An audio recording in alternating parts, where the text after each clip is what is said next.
मैं इन महापुरुषों के प्रति अपना सम्मान व्यक्त करता हूं, अपनी श्रद्धांजलि भी देता हूं। भाइयों बहनों, आपने यहां पर आज लगभग 190 परियोजनाओं के उद्घाटन और शिलान्यास के कार्यक्रम को देखा होगा। हम लोग एक व्यवस्था बना रहे हैं। लोगों के लिए आश्चर्य है, उत्तर प्रदेश जैसे राज्य में जिसके बारे में कहा जाता था कि यहां पे कोई बुनियादी सुविधाएं नहीं, अपराध है, लोग तमाम बुनियादी सुविधाओं के लिए त्रस्त हैं। लोगों को लगता था कि कोरोना आएगा तो उत्तर प्रदेश का क्या होगा, एक आशंका रहती थी और स्वाभाविक भी थी। उत्तर प्रदेश के नाम पर जिस प्रकार का माहौल बनाया गया था, पिछली सरकारों ने जिस प्रकार से उत्तर प्रदेश को देश और दुनिया के अंदर बदनाम करके रख दिया था, हमें उससे उभारना था। लेकिन 3-3.5 वर्षों में हम लोगों ने इस कार्य को लेकर के पूरी मजबूती के साथ, पूरी ईमानदारी के साथ कार्य करते हुए इसे उभारने का कार्य किया। इसके लिए हम लोगों ने अनेक प्रयत्न किए, अनेक प्रयास किए और प्रयास की श्रृंखला में ही आज अगर हम सफल हुए तो एक टीम वर्क दिखा है प्रदेश के अंदर। ये टीम वर्क हर एक स्तर पर, शासन में, प्रशासन में, जनप्रतिनिधियों में, जनता में, आपस में एक साथ जुड़ करके, मिल करके हम लोगों ने इस कार्यक्रम को आगे बढ़ाया। कोरोना कालखंड में सफलतापूर्वक परिणाम दिए।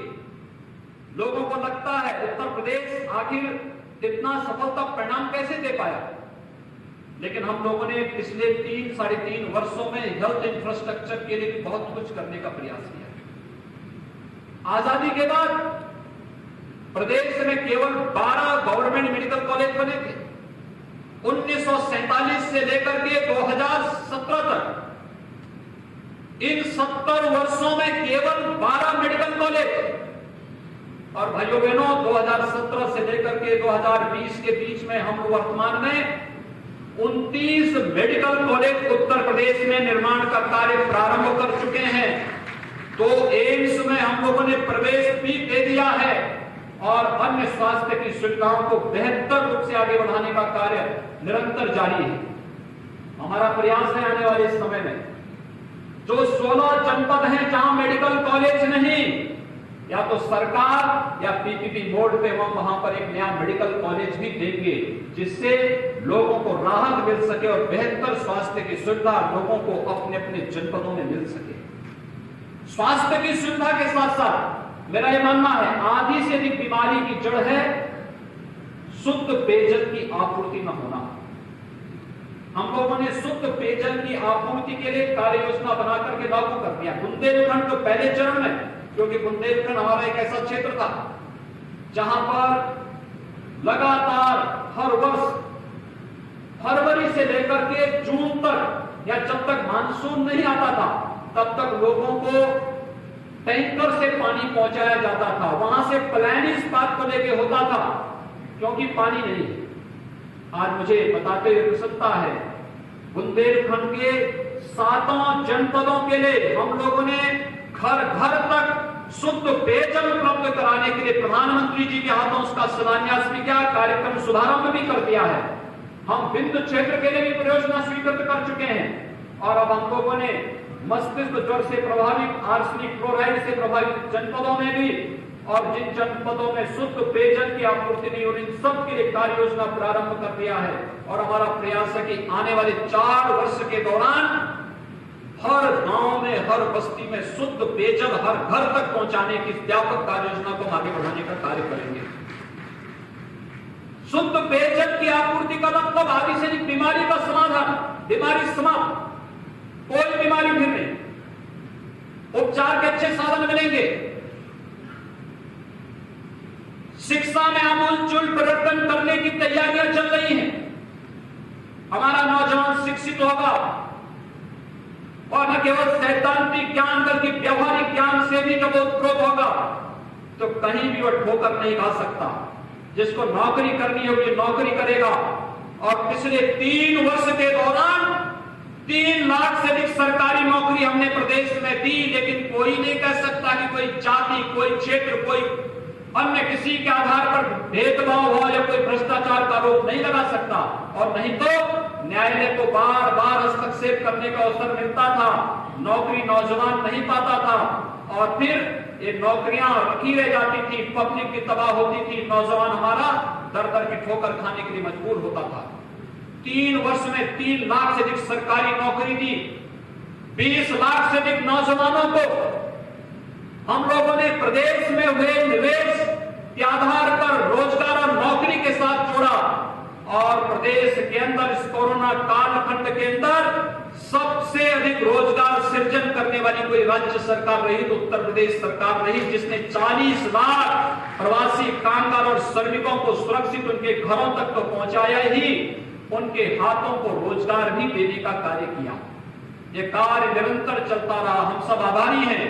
कोरोना कालखंड में प्रधानमंत्री जी ने जो घोषणाएं की, प्रधानमंत्री गरीब कल्याण पैकेज के अंतर्गत आप देख रहे होंगे हर एक गरीब को राशन मिल रहा है, महीने में 2-2 बार राशन मिल रहा है। मैं इस बार अभी थोड़ी देर पहले एक बैठक करके आ रहा हूं लखनऊ से। अकेले इस महीने सितंबर महीने में हम लोगों ने 44 लाख परिवारों को रसोई गैस के निःशुल्क सिलेंडर उपलब्ध करवाए हैं प्रधानमंत्री गरीब कल्याण पैकेज के अंतर्गत।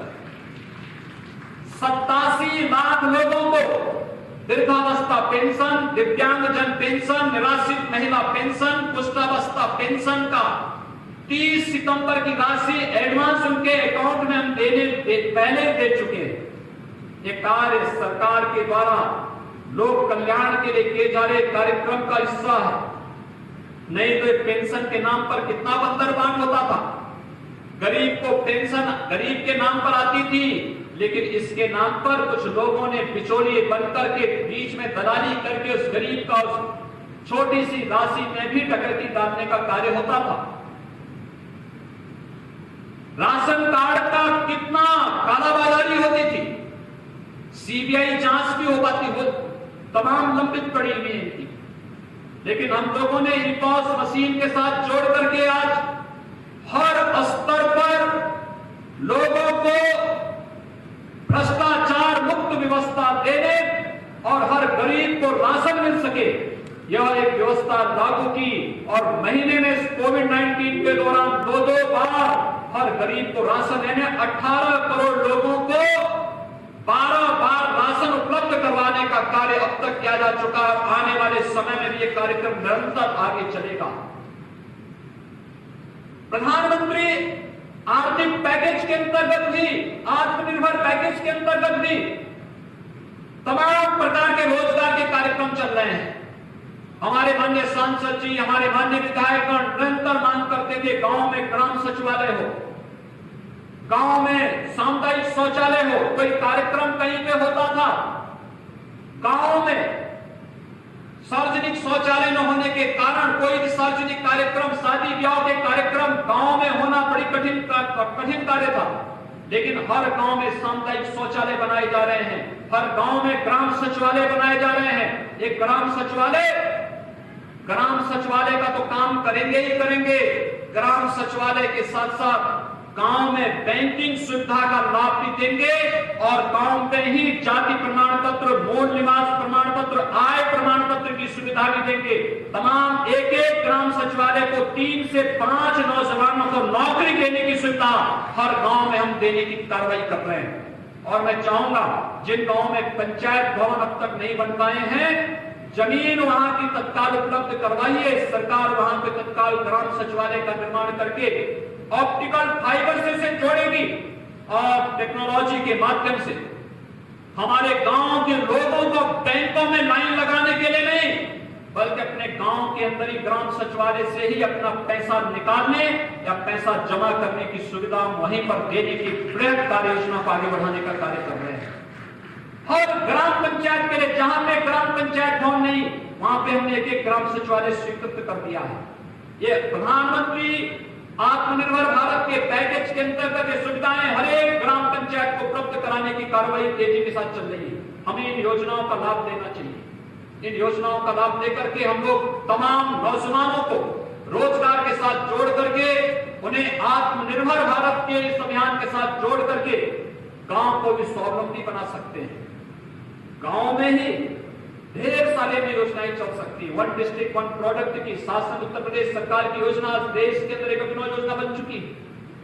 विश्वकर्मा श्रम सम्मान के माध्यम से गांव के जो हमारे हस्तशिल्पी थे, कारीगर थे, जो गांव में गांव की व्यवस्था को जिन्होंने कभी आत्मनिर्भर बनाया था, एक कालखंड में उन्हें उपेक्षित कर दिया गया। आज उन्हें फिर से ट्रेनिंग देने, उन्हें स्किल मिशन के साथ जोड़ने, उन्हें टूल किट उपलब्ध कराने और फिर उन्हें बैंकों से लोन देने की प्रक्रिया को तेजी के साथ आगे बढ़ाने का कार्य किया जा रहा है। ये जितने भी कार्यक्रम हैं, ये कार्यक्रम आत्मनिर्भर भारत के अंतर्गत आदरणीय प्रधानमंत्री जी के आह्वान पर एक स्वावलंबी और समृद्ध भारत की परिकल्पना को साकार करना है तो गांव को समृद्ध करना पड़ेगा, गांव को आत्मनिर्भर करना पड़ेगा। और गांव को जो आत्मनिर्भर न बनने देने के मार्ग में सबसे बड़े घोड़े थे, वे लोग आज तमाम प्रकार की भ्रम की स्थिति पैदा करने का प्रयास कर रहे हैं। आज आप देख रहे होंगे लोकसभा चुनाव में हम जब आए थे बाबा के यहां प्रचार में, उस समय आपने देखा होगा कांग्रेस उस समय राफेल राफेल चिल्ला रही थी, और आज जब राफेल भारत के अंदर आ गया तो चीन भी थर्रा रहा है। यह है भारत की ताकत। यानी वे नहीं चाहते कि भारत सुरक्षा के मामले में, रक्षा उत्पादन के मामले में भारत आत्मनिर्भर हो, और इसलिए भारत को बदनाम करने की उस समय साजिश रची जा रही थी, ठीक लोकसभा चुनाव के पहले। और यही कार्य आज फिर कर रहे हैं। किसान चिल्ला रहे हैं। किसानों का सबसे अधिक शोषण तो इन लोगों ने किया। किसान को कभी भी न्यूनतम समर्थन मूल्य इन लोगों ने नहीं दिया। किसानों को बिचौलियों से जकड़ करके सुविधाओं से वंचित करने का कार्य लोग करते रहे। और जब किसानों के लिए प्रधानमंत्री जी ने संसद में बिल पास करके आत्मनिर्भरता की ओर अग्रसर करने और लागत का दुगना दाम देने के लिए 3 बिल संसद में पास करवाए, तो आज कांग्रेस और उसके सहयोगी दल मिलकर के किस प्रकार का हाइतोबा मचाए हुए हैं। उन्हें मालूम होना चाहिए कि संसद में पारित होने वाले तीनों बिल किसानों की आमदनी को दुगना करने, किसानों को बिचौलियों से मुक्त करने, 1 नेशन 1 मार्केट की परिकल्पना को साकार करने, और किसान अपने उत्पाद को कहीं भी बेचेगा मंडी के बाहर, उस पर कोई मंडी शुल्क नहीं लगेगा, इस बात की गारंटी दे रहा है। लेकिन ये लोग जो अब तक बिचौलियों के कारण किसानों को जकड़ करके उन्हें लाभांश से वंचित करते थे, वे लोग चिल्लाहट मचा करके, गुमराह करके, अनावश्यक रूप से देश के माहौल को खराब करने का कार्य कर रहे हैं। कांग्रेस के नेताओं को तो, इन लोगों को तो, ये जो विपक्ष के नेतागण हैं, इन लोगों को तो इस बात में ही बुरा लगता है कि कश्मीर से धारा 370 क्यों समाप्त हो गई। यानी इनकी राष्ट्रीयता पर और राष्ट्रभक्ति पर भी मुझे कभी कभी संदेह होता है, किस प्रकार की टिप्पणी ये लोग करते हैं। जब किसी बड़े माफिया के खिलाफ कार्रवाई होती है तब भी इन लोगों को बुरा लगता है। और इसी प्रकार से जब किसानों के हित में, मजदूरों के हित में, नौजवानों के हित में, महिलाओं के हित में सरकार कोई निर्णय लेती है, ये लोग कुछ न कुछ विघ्न बाधा पैदा करने का प्रयास करते हैं। और उस विघ्न और बाधा को दूर करने के लिए समाज को जागरूक होना पड़ेगा। और उस जागरूकता के ही क्रम में आज मुझे बागर मऊ में आप सबके बीच में आना पड़ा है। मैं आभारी हूं यहां के सभी माननीय जनप्रतिनिधियों का। उन्नाव का इसलिए भी आपने विधानसभा अध्यक्ष दिए हैं, आपने यहां पर सांसद हमें दिए हैं, आपने यहां पर सभी विधायक और सभी जनप्रतिनिधिगण भारतीय जनता पार्टी को दिए हैं। यह स्वाभाविक रूप से सरकार का दायित्व बनता है। विकास से कहीं भी विकास से आपका यह जनपद वंचित नहीं होने पाएगा, यह आश्वासन देने के लिए आज मैं आपके पास फिर से आया हूं।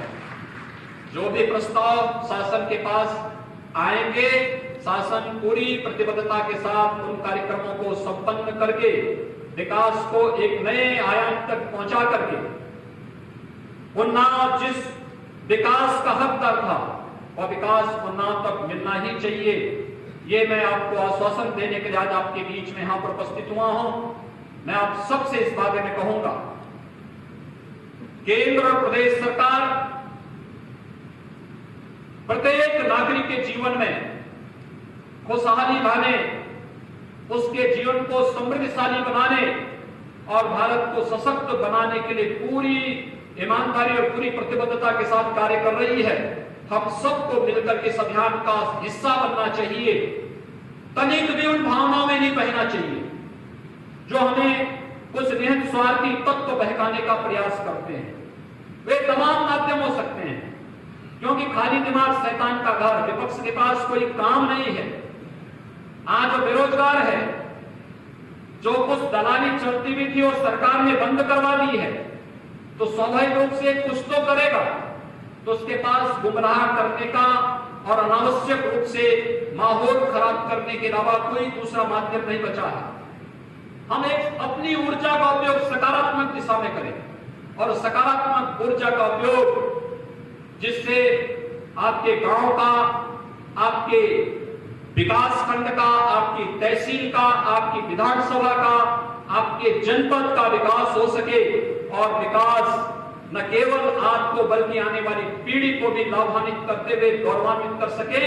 इस दिशा में निरंतर चलने वाली विकास की इस प्रक्रिया को आगे बढ़ाने का कार्य करने के लिए आज आपको आश्वस्त करने के लिए मैं यहां पर विशेष रूप से आया हूं।